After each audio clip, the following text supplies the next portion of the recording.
Tidak mungkin suatu agama diturunkan oleh Tuhan supaya menjadi picu huru-hara. Tidak mungkin. Agama diturunkan Tuhan sebagai bejana untuk menciptakan kebencian satu sama lain. Tidak mungkin. Kelompok-kelompok radikal adalah orang-orang yang sebenarnya menyimpangkan ajaran agama, tapi menggunakan simbol-simbol agama. Supaya apa? Supaya kejahatannya terlihat terhormat. Subscribe Hakim Abinada channel. Selamat pagi, selamat siang, selamat malam para pemirsa. Berjumpa kembali dengan saya Islah Bahrawi. Apa sih radikalisme itu? Radikalisme menurut Syekh Utsama Said Al-Azhari dalam kitab Al-Haqqul Mubin dikatakan bahwa adalah orang-orang yang ingin mencapai tujuan politik sebelum waktunya dengan menggunakan isu-isu diskriminasi ideologis. Nah, ini banyak sekali di kita.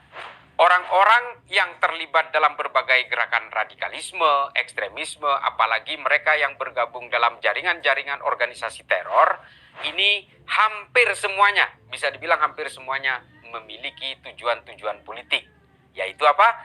Ingin menguasai negara ini secara politik sehingga akhirnya bisa memaksa orang-orang yang berbeda dengan dirinya untuk sama dengan menggunakan produk-produk politik. Nah, oleh karena itu berbagai organisasi yang ada di Indonesia hari ini yang tergabung dalam organisasi-organisasi ekstrim dan teror, ini rata-rata adalah ingin menguasai Indonesia secara politik. Rata-rata mereka ingin menjadikan Indonesia sebagai negara agama.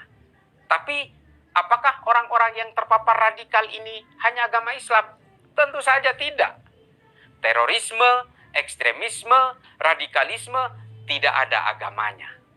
Mereka menunggangi agama supaya apa? Supaya tujuan-tujuan mereka terlihat terhormat. Dan aksi-aksi kejahatan mereka supaya bisa dimaklumi oleh kita yang orang Islam sebagai pemeluk agama terbesar di negara ini. Teroris di India, Hindu, yang namanya kelompok Hindutva, gerakan-gerakan Shiv Sena. Apakah di Myanmar itu terorisnya Islam? Bukan. Yang mempersekusi orang Islam di Myanmar justru orang-orang Buddha, namanya Asin Wiratu. Yang dipersekusi siapa? Suku Rohingya itu, yang beragama Islam dan memiliki etnik yang berbeda. Jadi, pola dari kelompok radikal, ekstrim, dan teror ini adalah selalu menunggangi agama dengan populasi pemeluk terbesar di satu negara. Supaya apa? Supaya dia bisa mendapatkan perlindungan. Teroris-teroris yang ada di Amerika Selatan itu adalah kelompok-kelompok Katolik. Teroris yang ada di Irlandia Utara, di Spanyol, dan juga di Amerika, ini adalah kelompok-kelompok mayoritas seperti evangelis, Protestan, Katolik, dan sebagainya. Oleh karena itu, jangan pernah punya pikiran bahwa ketika kita ingin melawan radikalisme, ekstremisme, dan terorisme, seolah-olah anti-Islam. Bukan, tidak ada hubungannya dengan agama. Merekalah yang menggunakan simbol-simbol agama sebagai alat pelumas dari gerakan-gerakan mereka. Makanya mereka menggunakan nama-nama Islam. Misal, Jamaah Islamiyah, Jamaah Ansarus Syariah, Jamaah Ansarud Daulah, Al-Qaeda, Islamic State, dan sebagainya.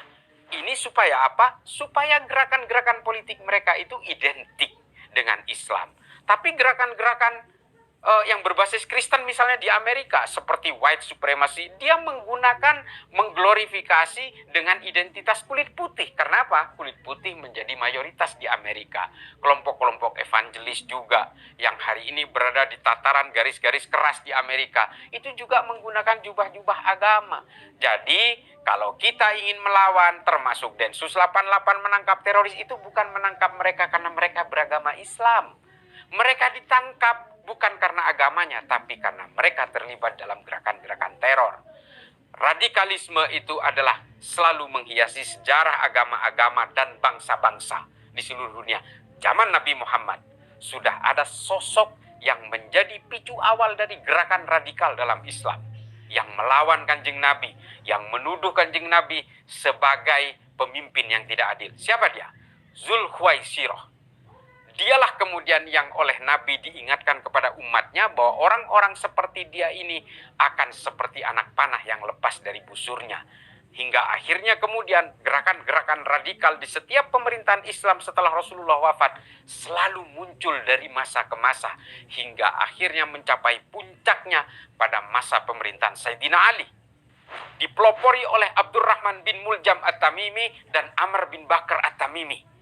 Inilah kemudian yang menjadi para penggunting dalam lipatan dalam pemerintahan Sayyidina Ali. Demikian juga di Kristen, demikian juga dalam agama-agama Yahudi. Seperti ketika terjadi pertikaian di Yerusalem, orang-orang semua terlibat mengatasnamakan agama. Mulai dari zaman Titus Vespasian sampai hari ini Benjamin Netanyahu dan Hamas. Pergerakan-pergerakan berbagai ambisi-ambisi politik yang diwujudkan dalam berbagai kekerasan ini cenderung menggunakan atas nama agama. Kenapa? Karena agama memiliki dogma. Agama memiliki konsep kemartiran, mati syahid, martirdom, dan sebagainya. Yang ketiga adalah agama-agama memiliki keyakinan messianic belief. Pada menjelang masa akhir zaman, menjelang kiamat, hanya agama mereka yang dianggap paling berkuasa di bumi. Nubuat akhir zaman inilah yang dimanfaatkan oleh kelompok-kelompok teror untuk melakukan rekrutmen dan melegitimasi berbagai gerakan kekerasannya. Orang-orang inilah, para pemeluk agama inilah yang kemudian dimanfaatkan oleh para pelaku kekerasan ini untuk menghipnotis supaya dia mendapatkan dukungan dan mendapatkan rekrutmen dari orang-orang sebanyak mungkin.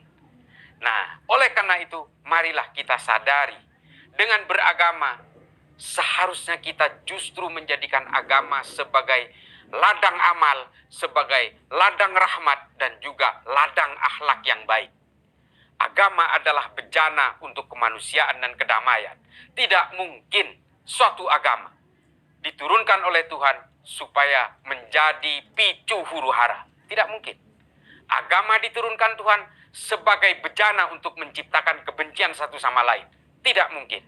Kelompok-kelompok radikal adalah orang-orang yang sebenarnya menyimpangkan ajaran agama, tapi menggunakan simbol-simbol agama. Supaya apa? Supaya kejahatannya terlihat terhormat. Mari kita lawan radikalisme, kita lawan ekstremisme, kita lawan terorisme, karena mereka inilah yang justru menjauhkan agama dari daya tariknya.